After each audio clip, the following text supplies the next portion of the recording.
या देवी सर्वभूतेषु मातृरूपेण संस्थिता। नमस्तस्यै नमस्तस्यै नमस्तस्यै नमो नमः। नमस्कार दोस्तों, आज हम आदिशक्ति के शक्तिपीठ के बारे में जानेंगे। असल में शक्तिपीठ क्या है, इसके पीछे का पूर्ण इतिहास क्या है। आदिशक्ति साक्षात महाशक्ति है जिसमें इस संपूर्ण ब्रह्मांड की शक्तियां समाई हुई है। और पीठ का अर्थ है जगह, जिसे संस्कृत में शाक्त भी कहा गया है। शक्ति का पीठ जिस जगह पर देवी के देह का अंश है, इसलिए उसे शक्ति पीठ कहते हैं। हमारे पुराणों अनुसार भारत में और भारत के बाहर कुल मिला के 108 64,051 शक्तिपीठ की नोंद है। सामान्य तौर पर अर्ध शक्तिपीठ और पूर्ण शक्तिपीठ ऐसे पीठों से जाना जाता है। जिस जिस जगह पर देवी के शरीर का पूर्ण अंश धरती पर गिरा था, वो सारी पूर्ण स्वरूप शक्तिपीठ है। और जिस जगह पर देवी के शरीर का केवल अर्ध अंश घिरा था, वो सारी अर्ध पीठ से प्रचलित है। महाराष्ट्र में देवी के 3.5 शक्तिपीठ है।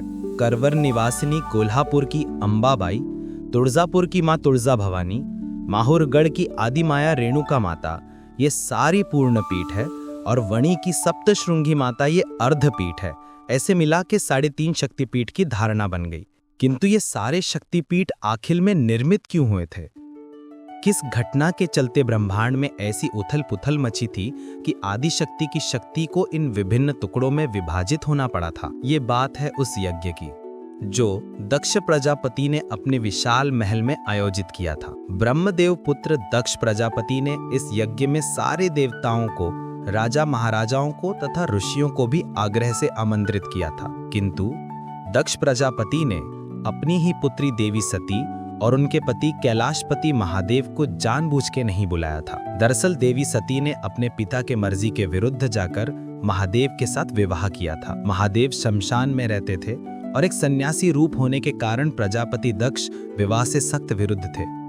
किंतु अपने पुत्री के जिद के आगे उनको झुकना पड़ा, लेकिन मन ही मन में उन्होंने अपने पुत्री के साथ सारे संबंध को तोड़ दिया था। यही कारण है कि देवी सती और महादेव को इस यज्ञ का निमंत्रण नहीं था। महादेव और देवी सती के दिव्य रूप और महाशक्ति से अपरिचित रहे अहंकारी दक्ष ये बड़ी गलती कर बैठे। कैलाश पर जब देवी सती को यज्ञ के बारे में पता चला, तो अपने ही पिता के घर के आयोजन के लिए पुत्री को निमंत्रण की क्या आवश्यकता है, ऐसे सोचकर देवी सती में यज्ञ में जाने का निर्णय ले लिया। महादेव ने लाख मना करने के बावजूद पिता के घर पुत्री को निमंत्रण की आवश्यकता नहीं होती, ऐसे कहते हुए आखिर महादेव से अनुमति लेके देवी सती दक्ष प्रजापति के घर पहुंच गई। बिना निमंत्रण के अपने पुत्री को घर आया देख दक्ष बहुत ही क्रोधित हुए।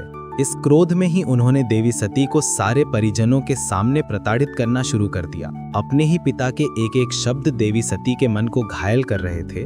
वो बड़ी दुखित अवस्था में खड़ी थी। किंतु दक्ष प्रजापति का क्रोध इतने सर आंख पर था कि रुकने का नाम ही नहीं ले रहा था।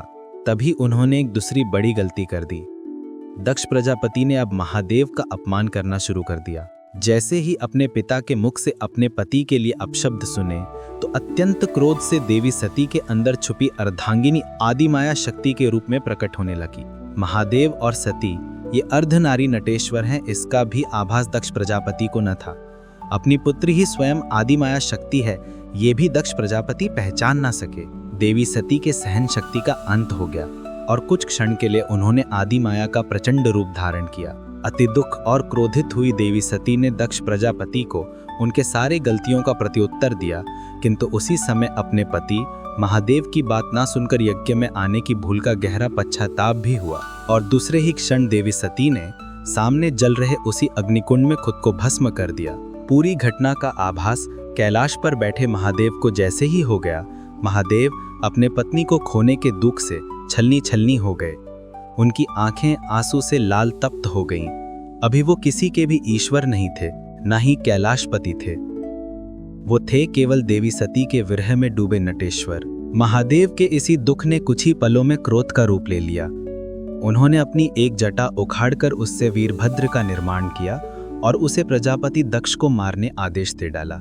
इधर यज्ञ में सारे सुन्न होकर देवी सती के लिए शोक में डूबे हुए थे। तब अचानक वहां वीरभद्र आए और उन्होंने प्रजापति दक्ष पर हल्ला करते हुए उसका सिर छाट दिया, जो उसी अग्निकुंड में गिरकर भस्म हो जाता है। तब चारों ओर हलबली मच जाती है। किंतु जो घटित होना था वो तो हो चुका था। कुछ ही क्षणों में अपने क्रोधित अवतार में महादेव भी दरबार में प्रकट हो गए। उनका अवतार देख सारे भयभीत हो जाते हैं, किंतु अपने पति और पुत्री का मृत शरीर सामने देखकर बहुत ही दुखित अवस्था में पड़ी माता प्रसूति महादेव को दोनों को फिर से जीवित करने की विनती करती है। तब माता की विनती का मान रखकर महादेव दक्ष प्रजापति को एक बकरे का सिर लगा के जीवन दान देते हैं। देवी सती और दक्ष का सिर दोनों भी अग्नि में भस्म हो गए थे, इस कारण वो जीवित होना मुमकिन नहीं था। और तब महादेव बड़े ही घायल अवस्था में देवी सती का शरीर अपने हाथों में उठाकर वहां से चले गए। अपने पत्नी के विरह में पूर्णतः डूबे महादेव ने ब्रह्मांड के मध्य बिंदु पे खड़े होके तांडव शुरू कर दिया। सारी पृथ्वी भय से हिलने लगी। ये तांडव नृत्य कई महीनों चला, लेकिन दिन ब दिन सारे देवताओं की चिंता बढ़ रही थी। महादेव अपने अलग ही विश्व में चले गए थे, जहां से वो किसी की पुकार भी सुन नहीं पा रहे थे, और यहाँ धरती पर मृत्युलोक का कार्य आगे बढ़ नहीं पा रहा था। किसी की मृत्यु नहीं हो रही थी, इसलिए जन्म कार्य भी रुका हुआ था। तब भगवान विष्णु ने ये जिम्मेदारी अपने कंधे पे लेते हुए अपने सुदर्शन चक्र से देवी सती के शरीर को भेद दिया। तब देवी सती का शरीर छिन्न भिन्न होकर असंख्य टुकड़ों में बिखर गया और शरीर का ये अंश धरती के विभिन्न जगहों पर गिर गया। तो देवी सती के शक्ति का ये शरीर रूपी अंश धरती पर जिस जिस जगह पर पड़ा, उसी को हम शक्तिपीठ के नाम से जानते हैं।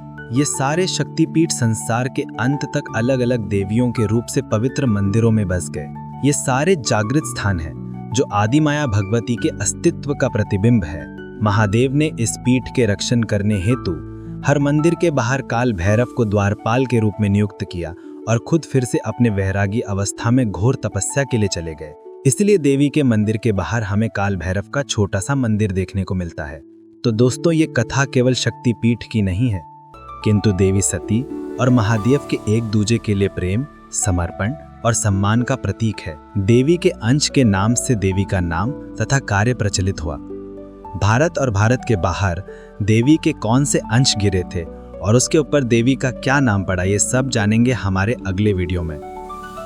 आपको हमारे वीडियो अगर अच्छे लगते हैं तो हमारा चैनल सब्सक्राइब अवश्य करें। हमारा धर्म, हमारी संस्कृति।